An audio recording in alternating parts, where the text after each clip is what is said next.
Welcome to the WangHiro podcast, where we answer Malaysians' burning questions about personal finance with fact-based answers. Taking out money from your EPF account.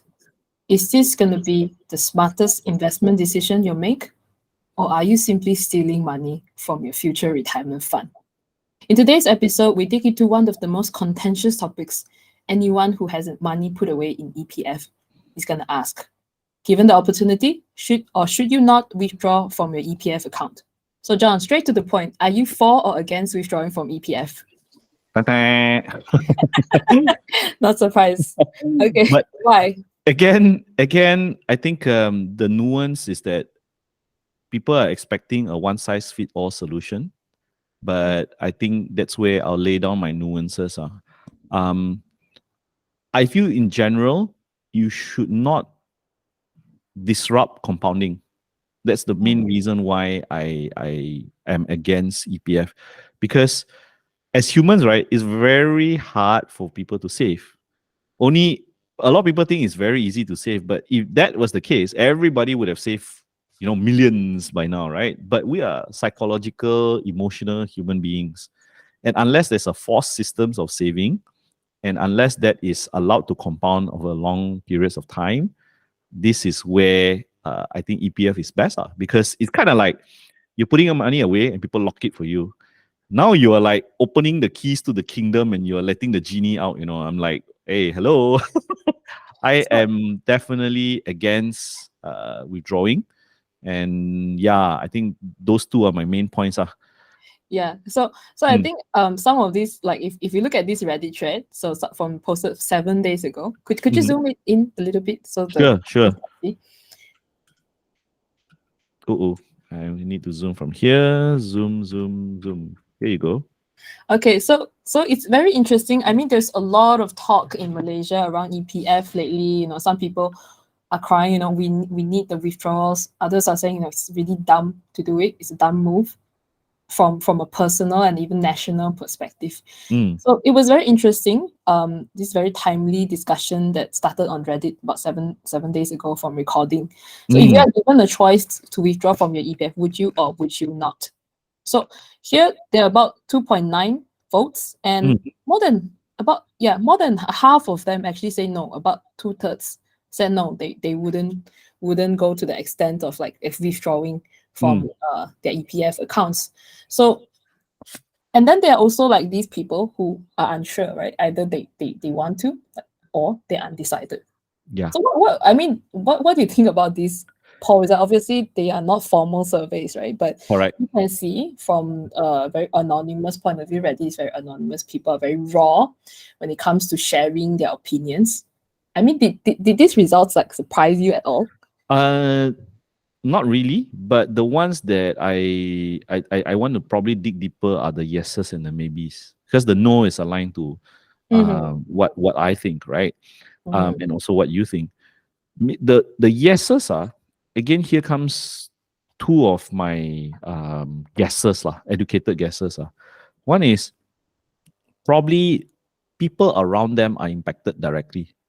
But there's so much nuance that we don't know whether the guy maybe he just lost his job and he probably wasn't maybe a family or a relative member was just let go of their work, and he or she may not have the resolution or the resilience to actually find a new job quickly, and because of that they're at a wit's end and they started drawing down their savings and they're running out of it. So it could be because they see that direct correlation, okay?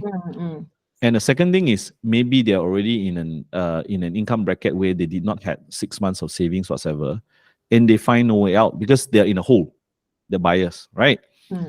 The guys who are maybe because they feel that they have an ability to actually make money.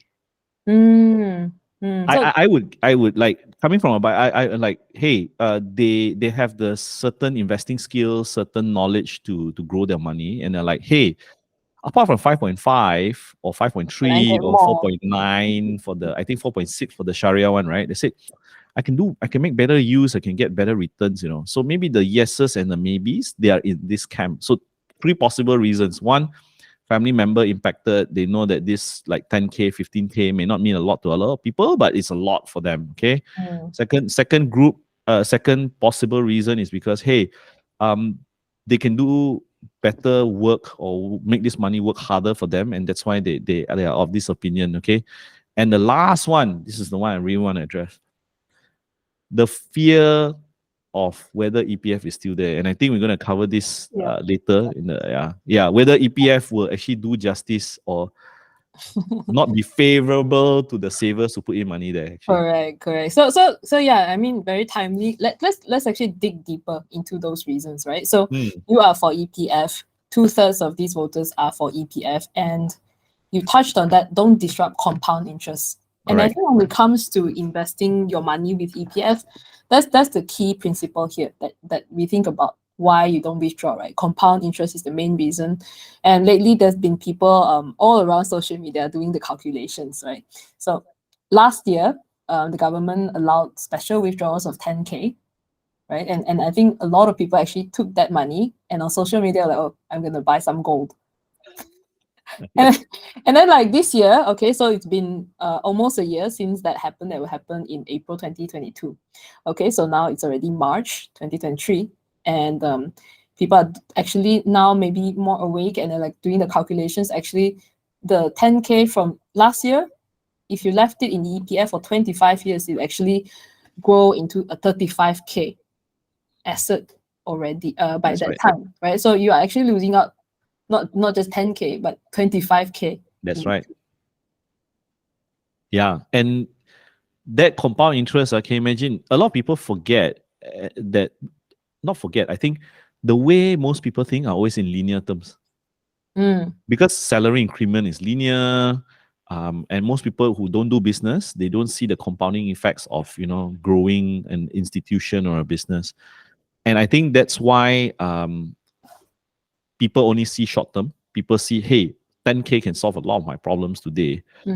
And for those who really did withdraw, but you don't need the money and you think that it's you can do something better with it, just be careful of not trying to make money fast. I think the struggle for most people is when they withdraw, a lot of it went to the stock market, chasing the glove linear. Yeah, I don't know if you know that, Louis. I didn't know that. I mean, for us observers of the market, what we found was that a lot of the spikes during COVID was because of the withdrawal. People didn't know what to do. They can withdraw money. Okay, they can withdraw money, and then they're seated at home, and then they don't know what to do, and Genting is closed.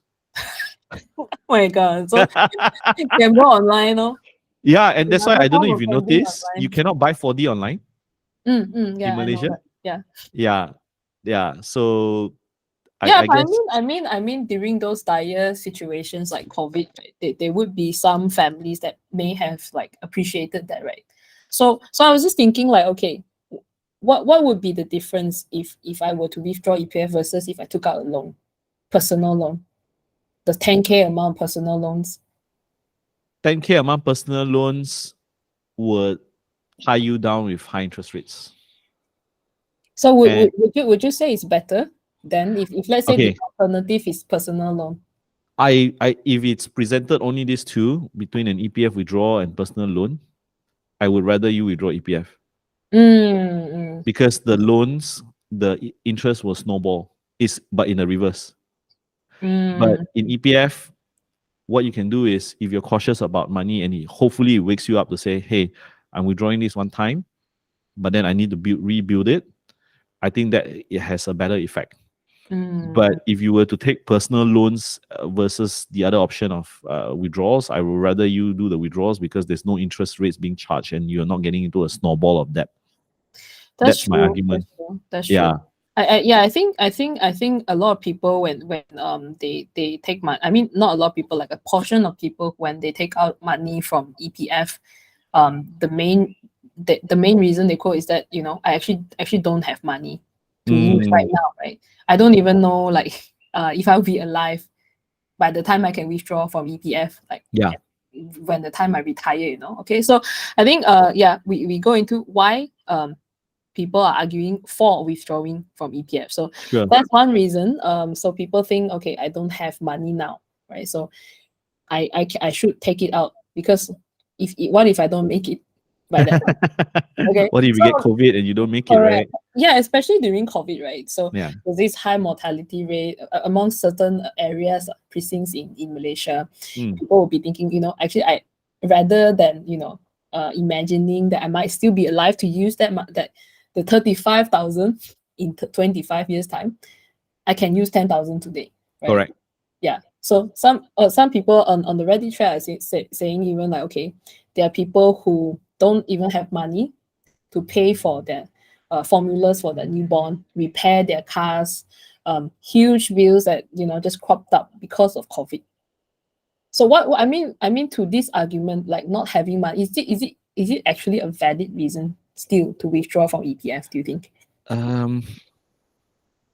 Again, I can only offer opinion from my point of view, and obviously it's generalistic, and it shouldn't be applicable for everyone. And why I put that disclaimer or caveat is this: I feel that whatever you're withdrawing from EPF is just a band-aid measure, but it is actually detrimental to the long-term effects of compound. And okay, I don't want to sound so concepty, but the struggle with most people is that the moment there is a band-aid solution, people will always rush for that and grab that.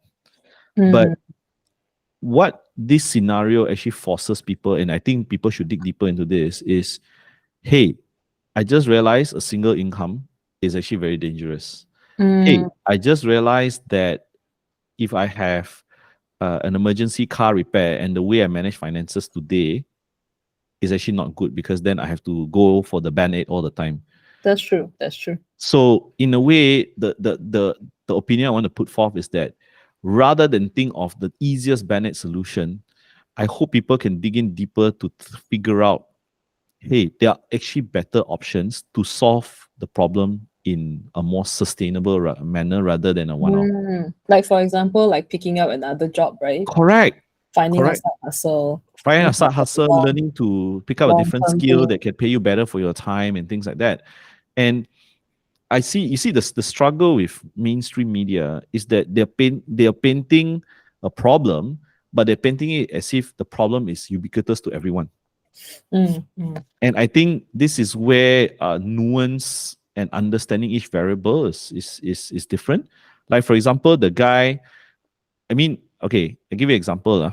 If you look at the statistics of the withdrawals, the decrease in the amount of money people left in EPF based on races. I know I don't want to sound racist on any show, but the Chinese actually increased their savings. The Indians and the Muslims, the Malays, actually reduced. And this is a fact. It was publicized by EPF. Now, again, I'm not trying to generalize, but then the mindset of people withdrawing are those that think that, hey, it's my right, it's my money, but they don't go into the mindset, hey, is there another way that I can generate income or generate some kind of cash flow without relying on EPF? Seems to be like, okay, the problem was already there, right? The problem was already there. EPF or not. Yeah, it's just exacerbated because people open the floodgate lah. Yeah, lor. I mean, since it's there, just put on the table, they'll just take it lah. Just take it. I mean, most of the Chinese, I mean, my sampling again, I'm not generalizing, but the sampling I have, people who withdraw from EPF, from my Chinese friends, right, they all either invested or make it money work, whatever. They don't really need the money. Yeah, I agree. I mean, to that point, right, I think that is also another reason why people are thinking, okay, I can do better than EPF. Correct. That rate they're giving me, I think is too low. Right. Yes. And that's one of the also another big reason why people just want to withdraw their money rather than let EPF handle the investing their money. They want to invest it themselves. Correct.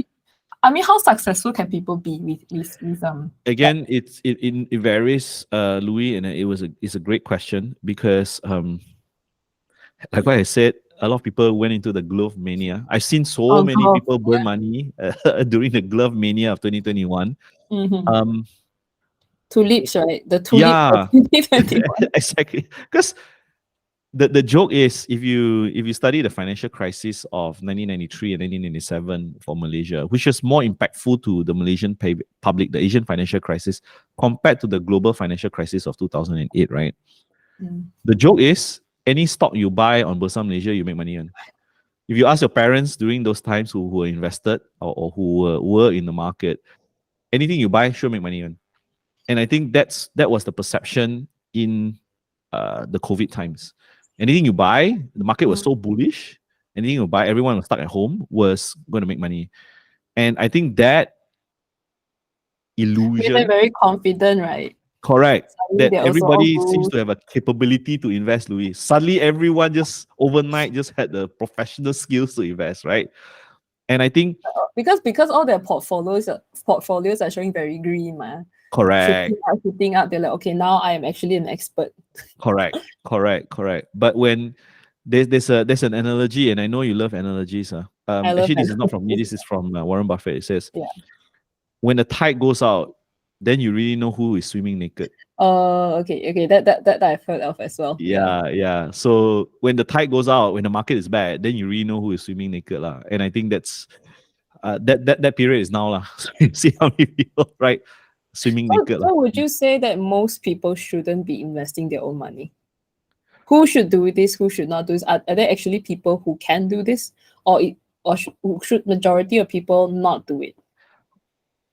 Majority of people should not do it, because it's not that they may not have the intellectual capability, but it's actually, for my personal opinion, the time you dedicate to managing money is difficult. I'll just be very upfront. I mean, I manage my family money, right? Managing money is always difficult, because it's not that you just have the skill set, then that's it. You think that, oh, I have skill set, I do one work and that's it. There's a lot of constant learning, constant reading, constant balancing of your portfolio. You just have to have a knack and interest for it. But most people, they see it more as a means to an end. Like, there was this quote that I had from a client, right? She said, I see investing as a means to an end. I have completely no interest of how it works whatsoever, but for them, because they have not found someone they trust or have a solution, that's why they dabble into the market themselves. But knowing full well at the back of the head, they may not have dedicated enough time and resources or the skills to be able to invest properly. And I would dare say 95% of people should not be in the market because they are not dedicating that kind of time.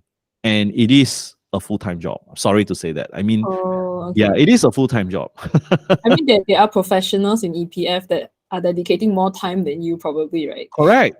But I think the another problem, and it brings us to a third problem, is that people don't actually trust them.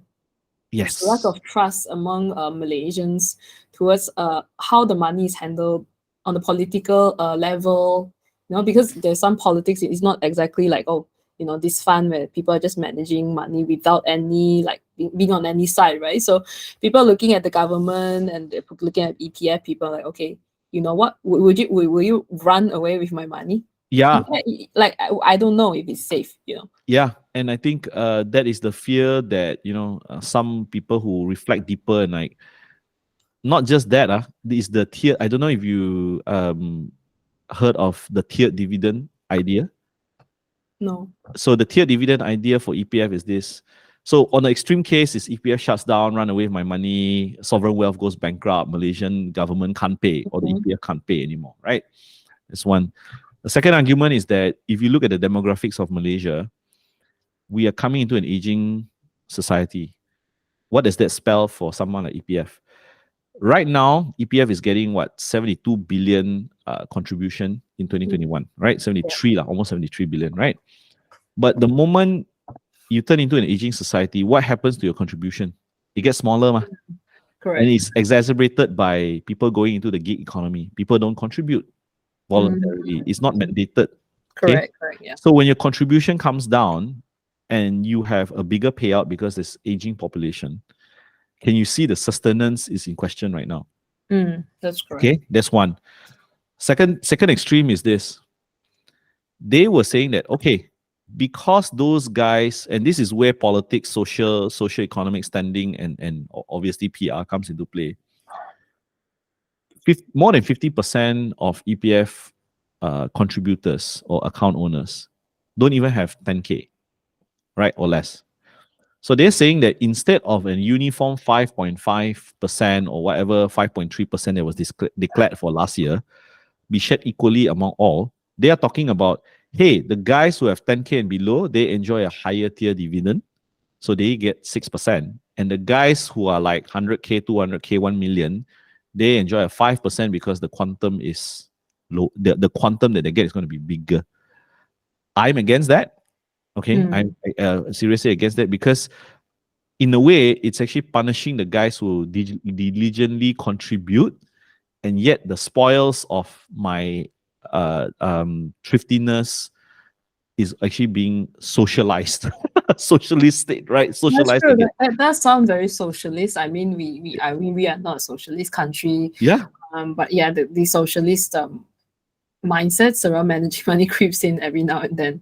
Yeah. But I mean, generally, is EPF safe? It's investment? safe. I mean, like, I look at it from their investing philosophy, the investment community, the corporate governance, that, you know, if you spend time, I know it's a big report. It's EPF produces an annual report every year. People say they're not transparent, their holdings, whatsoever. Yeah, because they are $1 trillion asset company, and if they're going to tell you that they even bought like 10 million worth of shares of one particular company, the report's going to be like 600 pages. They can tell you the top. Well, I mean, some might say, you know, because I have money there, I deserve to know everything, right? So Yeah.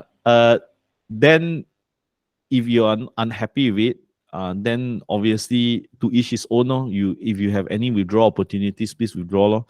But from, I mean, we can't please everyone, right, Louis? Right. It's this balancing game that EPF does to make sure the mandate given to them to safeguard the retirement planning for most Malaysians. They do it in its most transparent manner, but at the same time, if I were to please everyone with that kind of detailed reporting, think of two things. Okay, I come from another angle. You want that kind of reporting? What does it involve? It involves more resources, right?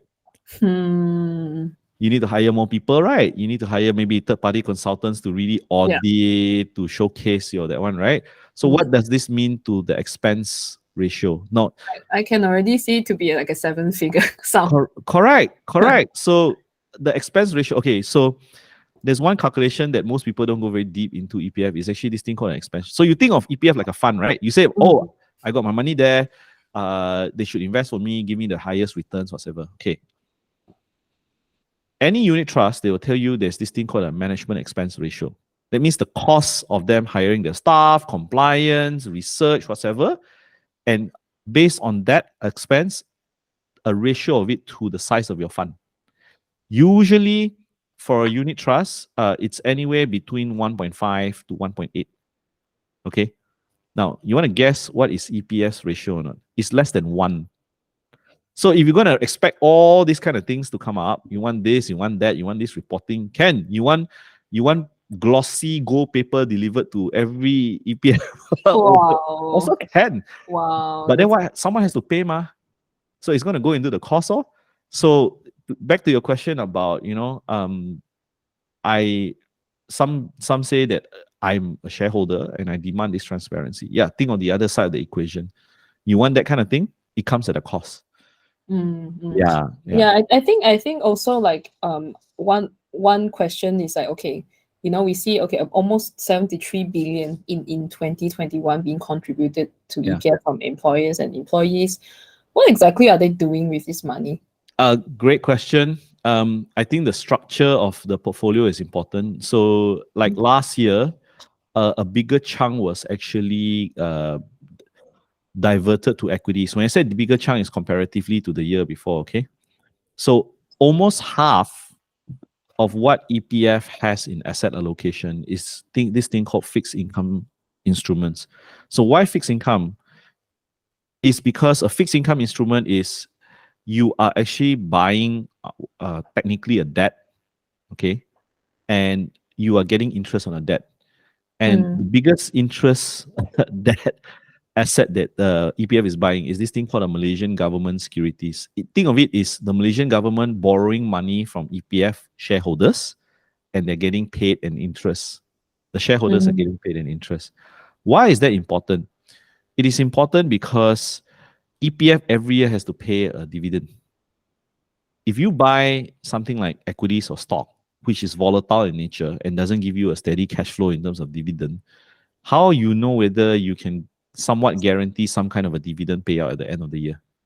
And that's why a big chunk of it is allocated to this thing called fixed instrument. Okay. The second biggest chunk is actually equities, stocks. Now, reason why they have to put into equities is because this is where you're going to get the returns. The majority of the returns, 60% of the returns or the income of EPF comes from this stock portfolio, less than the fixed income, which has a higher allocation. So I don't know whether you're still with me or the audience is still with me. Yeah. You got about 50 to 60% of it in fixed income instruments that pay a fixed amount of interest. So 50-60% is going to give me 5-6%. Okay. The second biggest chunk, 30-40%, is going into equity, very volatile. I don't know whether I'm going to get 6 to 7%. I don't know. Right? Right. Yeah. But I know that there is a possibility that I can get 30, 40, 50, or I can get minus 10. I have to manage it. Right? That is where you get a bigger chunk of return for a smaller size of allocation. Okay. Then the third part is actually real estate and infrastructure. So they own buildings. Okay. I give you a trivia quiz. Okay. For those in the Klang Valley, there's this mall called Paradigm Mall. I don't know if you heard of it, Louis. Paradigm Mall, Pelana Jaya LRT station, somewhere there. There's okay. There's a very tall building. It's an office building. Actually, EPF owns it for rental purposes. So that's one that is not so prominent. Kuasa Damansara, the area of Kuasa Damansara also belongs to EPF. I think the most famous or more iconic one is actually in London. So if you've been to London, there's this area called Battersea. So it's actually a joint development between EPF and two other Malaysian conglomerates, right? YTL and all that, right? So this is where they get rental income. They get rental income. So you see, first part, fixed income, steady 5-6%. Okay. You got equities, volatile, but then there is no cap to the upside. Okay. Then you've got the real estate, which pays you a rental yield. All right. And last but not least, you've got some other private equity funds. They actually invest. Actually, if you're an EPF holder, right, shareholder, some of your money is actually given to private equity in Silicon Valley. Wow, like what companies do you know? Oh, they don't disclose. They don't disclose. They actually outsource this to a PE fund, and then they will or a VC fund, and they will. It's not disclosed in that detail what kind of startups they buy, but money is allocated there. They will tell you how much. So you see, the beauty about EPF is like you've got a very diversified asset class already. You've got fixed income, you've got equities, you've got real estate, you've got even private equity. And if you're unfamiliar with private equity, it's actually a rich man's game. Oh, I see. Yeah, it's a rich man's game. You can't invest in private equity with like 10K or 20K. Unless you talk about those like startups, those pitch-ins or whatever. Yeah, you can do 200-300. But we talk about serious private equity, you're talking about 100K, 200K minimum kind of investment size. So yeah, I mean from what it looks like, it does look like EPF has quite a balanced portfolio. Very balanced. From an investor's perspective, it's very well diversified in many different asset classes. Correct. But would you say it's more on the conservative side of things? Yeah, and they are conservative, and that's why a lot of people say that, the argument earlier that you presented that some of the audience said, I can do better. Obviously, you can do better. Why? You're not bound by the asset allocation of fixed income. Because fixed income, you just imagine 50% of your money is already kept upside, 5-6%. Right? If you are putting your money 100% into equities, obviously you can get more upside. because you're not bound by that cap of the fixed income, you see. But then is that a very prudent portfolio allocation strategy? You see, so people are looking from one nuance only. Oh yeah, I'm an investor. Okay, yeah, but what's the downside? I think when you know, like the retail investors, like people who actually like put some money in EPF, I think most of them are in that income bracket where that's the only asset class they can think of, right? Yes. Like yes. they can't think of the rest, like private equity, you know, the fixed income. Correct. Then you know, these are things that go beyond, you know, whatever scope they can imagine. And also, I think we also have to consider that EPF isn't managing money for one person. Like if you want to manage your own money, it's easy, right? You make your decisions. Correct. You know, if a bet fails, it fails, right? You have to accept the consequences. But EPF is doing it for millions and millions of Malaysians, right? You are spot on. And I think I don't know, like from I'm a lay person looking at this, how much wiggle room in terms of risk, risk they can take, you know, for EPF. Could they actually afford more risk taking? Great question, and I'm not even going to answer from a personal opinion. I'll share with you something that has happened because some other sovereign wealth or pension funds actually did. So the Norwegian sovereign wealth fund, one of the biggest in the world, it is the biggest in the world, okay? They took a bigger allocation in terms of equity. And this year, or no, sorry, last year, they actually declared a loss. Wow. Yeah, obviously they had some fixed income, but not as big as what EPF has, and that's why as we are both alluded towards their balanced portfolio and all these kind of things for EPF. This is where prudency comes to play a role. How do you have a philosophy where you are not just investing for everyone, you're investing for multiple tiers of wealth, multiple kinds of people. And if you do take a risk, be aware of the risk. And these the results of taking a bigger chunk into equities. The Norwegian Sovereign Wealth Fund already told you this. Actually, you take a quick check and research of most of the pension funds around the world, most of them did not return good returns last year. Some even negative, actually, because they had a bigger allocation in equities. Equities, right? I think it alludes to also like that quote I remember from Warren Buffett, right? That's rule number one: don't lose money. Correct. Don't lose money. So I think I'm of the mindset that, you know, if you can earn R1, it's better than losing R1. Precisely. Well, I think when we look at the figure, right, yes, the figures are quite conservative, but what's the alternative, right? Correct. You alluded to also, if you take too big a stake in equities, you could not just end up with a small gain, like a one-figure gain, but you could have like two-figure loss. Yeah. Or more than that. We don't know. Precisely. So that's a very, very interesting insight. I think most people like me, we don't look at the report, right? But I think if anyone wants to look at the report, it's on the EPF website, right, John? Correct. It's on the EPF website. The 2022 report will likely come out in June or July. So the ones I'm referring to, the more detailed report was the 2021 report. And the press release that EPF gave, it's quite long. It's probably about, if you put it into a Word doc, it's probably about 10 pages. But if you really want to understand how your money is being managed and how transparent EPF is, I think they're pretty transparent already, to be honest. Very well. For my personal opinion, of course, I have vested interest because I have quite a big sizable amount of my wealth in EPF. From the transparency that they are doing or giving, is most people don't read, and that's why they don't understand or don't feel. Because it's not in the newspaper, it's not some short TikTok video to tell you. Maybe EPF should do that, you know. maybe we should. Yeah, so people will get access to this information. Correct. Yeah. I think that's a very, very good insight. Most of us should be. I mean, if you contribute to EPF, like treat it like an investment. Correct. You know, if you're gonna read the reports from your unit trust companies, right, you should also read the EPF reports, I think. Precisely.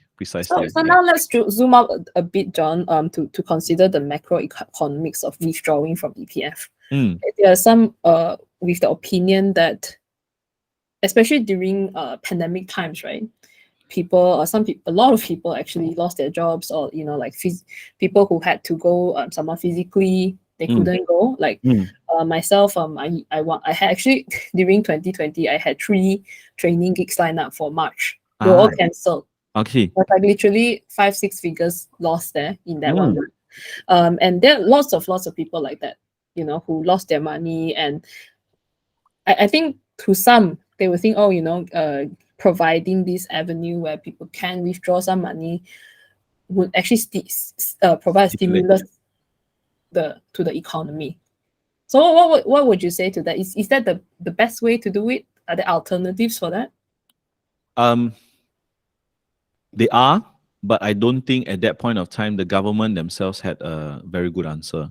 Again, this is a very nuanced thing because money in the okay, I use an analogy, a knife. Okay, a knife. A guy with bad intentions or misuse of it is probably going to kill someone or hurt someone, right? But a trained chef, you give a good knife, it makes wonders. It can create wonderful food, all these kind of things. So if I use that analogy in parallel to this, right? Some guys I know have even started money with the EPF withdrawal, and it was some sort of a kickstart fund because they didn't have capital from their savings or whatever, and for those guys, fantastic, perfect use case of your money. On the other extreme end, people went it to fund their existing lifestyle, which was already way beyond their means. It means before the pandemic, they were already like didn't have savings, living way beyond their means. They had and couldn't afford a lifestyle, but they just wanted to sustain that lifestyle. So again, right, it's such a wide spectrum that I feel the argument for or against whether it's a good thing for the country or not, it's a matter of aggregation. Hopefully, you aggregate more of the good things to stimulus spending measure. Can you imagine? In one hand, the person who is living way beyond his or her means, and then you give them 10K, right? It's actually supercharging their debt cycle, you know. That's true. For the good of the economy, yes, fantastic. The companies are making money. Right? The tourists, let's say people they say, oh, we want to withdraw EPF to allow people to buy cars. You know, I don't know. Actually, the car companies were lobbying all this, you know, for your input. Really, I Yeah, didn't. because car sales dropped, COVID, Oh, right. Yes. Yeah, and then what did the government do on top of this EPF withdrawal? Do you know that they had a tax holiday for SST for cars bought before? Oh, yeah, that I was aware. Yeah. Yeah, so all these you think government just think of it. Where do they get ideas? All these are from the industry lobbyists. You see? Right. So again, they are using a general solution, but applied across people with different nuances and different habits.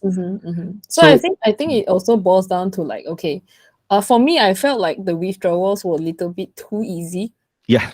You just had to like apply for it. Anyone who did that, like it was literally just a click of a button and you could get it like within like a few weeks or a week, something like that. Correct. So probably if we could have more like qualifying criteria, income, maybe income or loss of proof or loss of job. But I also thought of that, Louis. But here was my counter argument in defense of EPF. The time given for them to implement was so short, you know. It's just like it came from the PM's office and pop, that's it. You gotta go.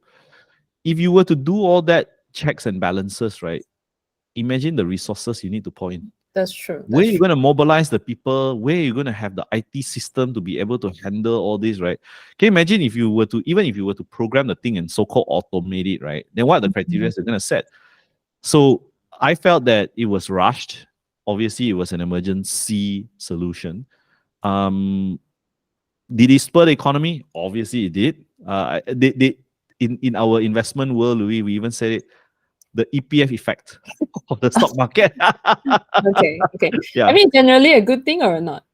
I think it was a good thing for the economy, but not necessarily a good thing for the people who don't know how to use it. But maybe, I mean, that was during the pandemic lah. I mean, correct. Everything was rushed. Even vaccines were rushed. Now, correct. We're finding many new information about everything we put into our body, but it's too late now. Correct. But now, like looking at the long term, probably I can see like our government is looking at how to handle these EPF withdrawals better, right? Yes. So just last week, in fact, there was some discussion around these EPF withdrawals, and our Prime Minister has been saying, okay, withdrawals are still not allowed, but you could. Okay, this is just a suggestion from Yes. the office saying, okay, maybe instead of like doing that, you could use your EPF as collateral for taking out loans, right? So this was I think in response to some business owners, I think and some viral business owner were saying, okay, I have this much money in my EPF, but I think 1 million or something like that. And then like they had only like a 6-figure debt, but they couldn't use that money to pay that debt.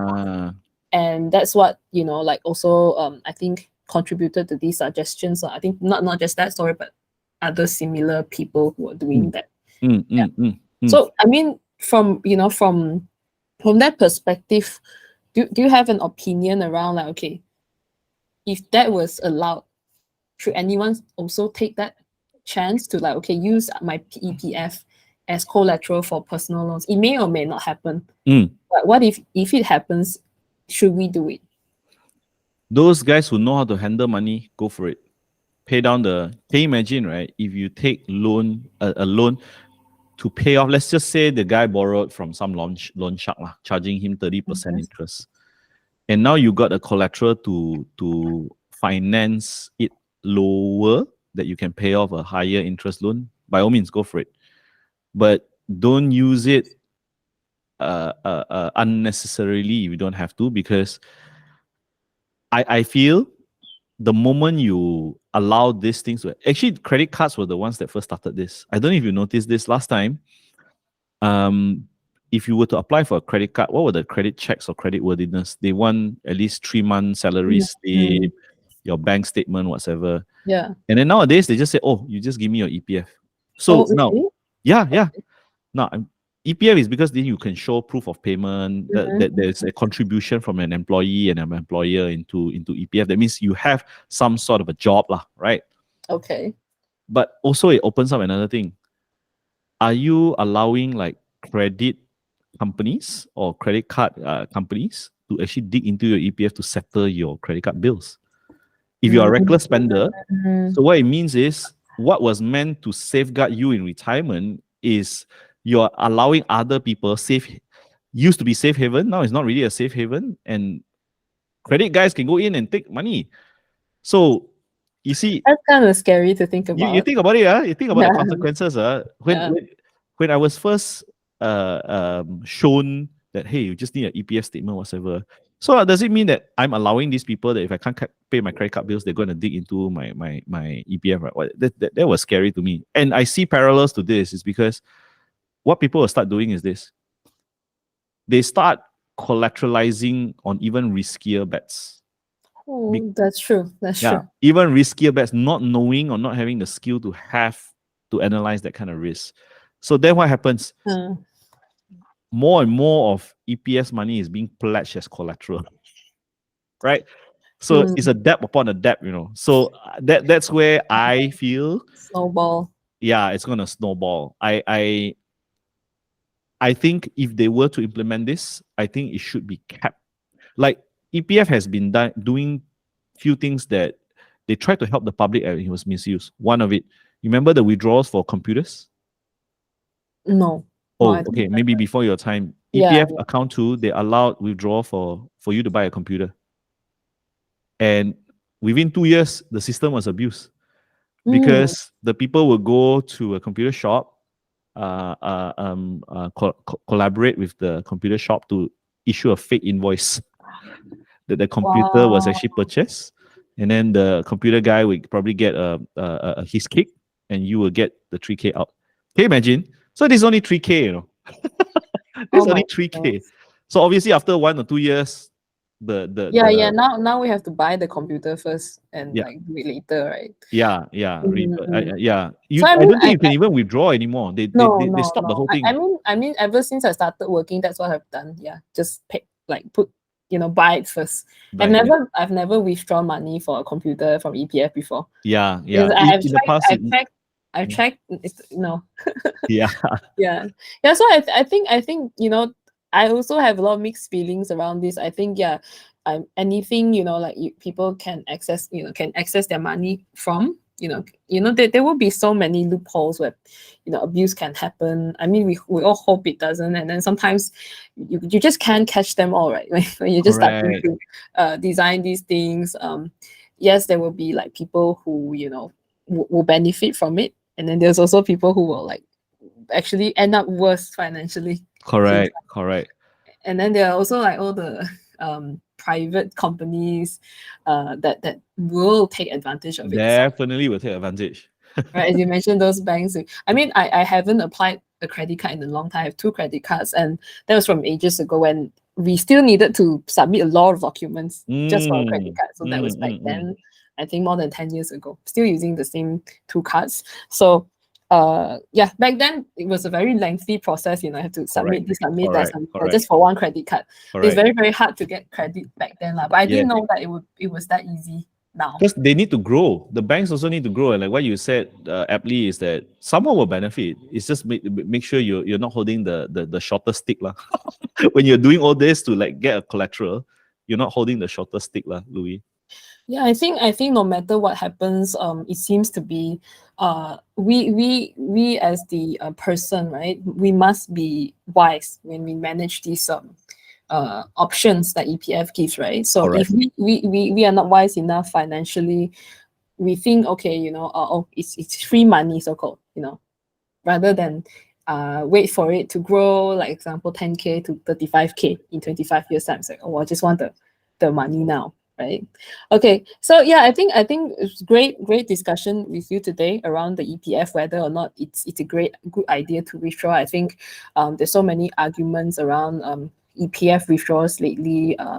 I think my thought around this is that rather than just look at EPF, we have to look at our other options. Yes. That's what we want to allude to as well. Is that if suddenly you are looking at that one forced savings, right? As your option, your options, and you keep pounding on that, but it tells me that maybe you have too much of a your portfolio is not diversified enough. Too much of a concentration risk. Yes. Okay. Yeah, so that's why I said to allude to you, like if you have only one, it's too much of a concentration risk. Yeah. So if you have that problem, right, maybe it's time to consider diversifying your portfolio. Correct. Yeah. Correct. Great point. I hope for the listeners out there, we try to present as broad of a spectrum as it is. It's not like because if it's a hard no or a hard yes, there are actually nuances in between. Hopefully you guys pick that up and decide for yourself, because no one solution fits everyone. I think Louis and I will definitely agree on this. And here comes your own ability to be smarter about your finance, your own ability or an initiative to want to learn all this, and don't regret your choices because you didn't know back then. And in today's day and age, there's so much content out there available, education material out there for you to level up. And we hope that this episode open your eyes to those options about, just rather than just read headline, oh, yay for EPF, nay for withdrawal, that kind of thing. Yeah.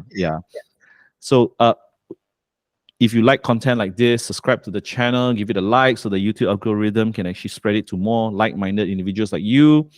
If you have any questions about your finance, about how you should do things better, head on to the WangHiro.com website. Louis has beautifully and craftfully designed that website where you can ask questions anonymously. We look forward to seeing you in the next video. Bye-bye. Thanks for tuning in. Bye-bye.